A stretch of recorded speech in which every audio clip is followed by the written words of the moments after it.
नमस्कार दोस्तों, एक बार फिर मैं आपके अपने ज़मीन संबंधित चैनल बिहार भूमि सर्वे में मैं बंटी कुमार आपका स्वागत करता हूँ। जैसा कि हमने पिछले वीडियो में बताया था कि मैं विशेष सर्वेक्षण कानूनगो के पद पर जमुई जिले में पदस्थापित हूँ और मैं सर्वे के बारे में अब नए वीडियो बनाना शुरू किया।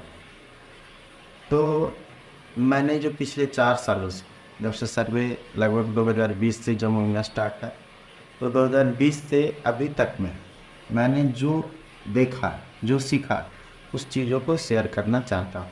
तो हम इस वीडियो में बात करेंगे कि रैयत को क्या-क्या पेपर दिखाना होगा सर्वे के प्रकरण में।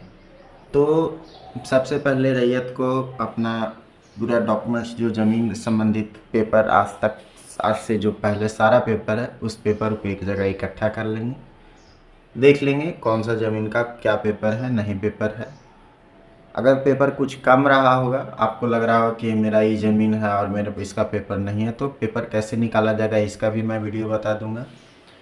तो अब पेपर क्या होना चाहिए? पेपर होना चाहिए आपके पास खतियानी ज़मीन है जो कैडेस्ट्रल सर्वे का हुआ था, तो उसका अगर आपके पास खतियानी ज़मीन है तो खतियान प्लस में रसीद है। आप सोचिएगा कि सिर्फ खतियान है तो रसीद का क्या ज़रूरत है? तो रसीद का इसलिए ज़रूरत है क्योंकि वो जो खतियान है आपका 1906-7 का बना हुआ है। तो आपके खतियान में हो सकता है कि 10 एकड़ ज़मीन आपके पूर्वज का होगा, मगर आपके पूर्वज के द्वारा जैसे एक पीढ़ी बाद या एक पीढ़ी पहले का बहुत सा ज़मीन जो है जो बेच दिए होंगे, मगर आपके खतियान में तो 10 एकड़ ज़मीन दर्शा रहा होगा, तो आपको लग रहा हो कि मेरा ज़मीन 10 एकड़ है, मगर एक्चुअल में वो 10 एकड़ ज़मीन नहीं है। 10 एकड़ ज़मीन में से बहुत सा ज़मीन बिका, 1906 से लेकर के अभी 2024 चल रहा है, तो बहुत सा ज़मीन बिक गया।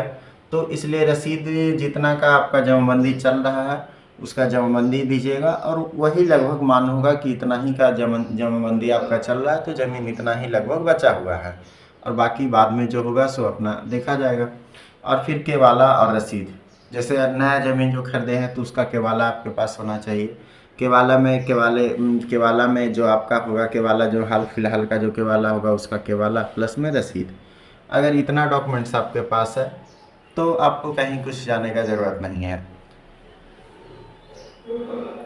तो अब ये पेपर जमा कहाँ करेंगे? तो जैसे सरकार का नया गाइडलाइन बना है कि जिसमें आपका प्रत्येक अंचल में एक शिविर का गठन होगा, जहाँ पे एक शिविर प्रभारी यानी कि विशेष सर्वेक्षण सहायक बंदोबस्त पदाधिकारी होंगे, दो विशेष सर्वेक्षण कानूनगो होंगे, और प्रत्येक 4 मौजे पर एक विशेष सर्वेक्षण अमीन होंगे। तो पेपर आपको शुरुआती स्टेज में अगर आप जमा करना चाहते हैं तो जो शिविर कार्यालय का विशेष सर्वेक्षण शिविर कार्यालय का जो गठन होगा प्रत्येक अंचल में एक होगा, वहाँ पे जाकर के आप फॉर्म के रूप में पेपर जमा कर देंगे। और अगर उस समय अगर किसी कारणवश आपका पेपर नहीं जमा हुआ तो अमीन आपके मौजे में जाएंगे, अमीन को भी विशेष सर्वेक्षण अमीन जो रहेंगे उसको भी आप अपना पेपर दे देंगे। तो इस वीडियो में बस इतना ही कि रैयत को क्या क्या पेपर दिखाने होंगे सर्वे के प्रकरण में। फिर अगले वीडियो में बात करेंगे कि और क्या क्या प्रक्रिया होगा, क्या क्या रैयत के पास से रैयत को क्या क्या करना होगा ज़मीन पे।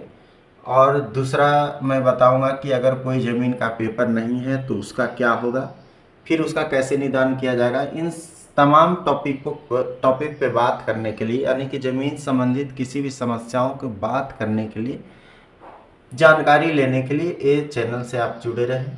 चैनल को सब्सक्राइब करें, शेयर करें। धन्यवाद।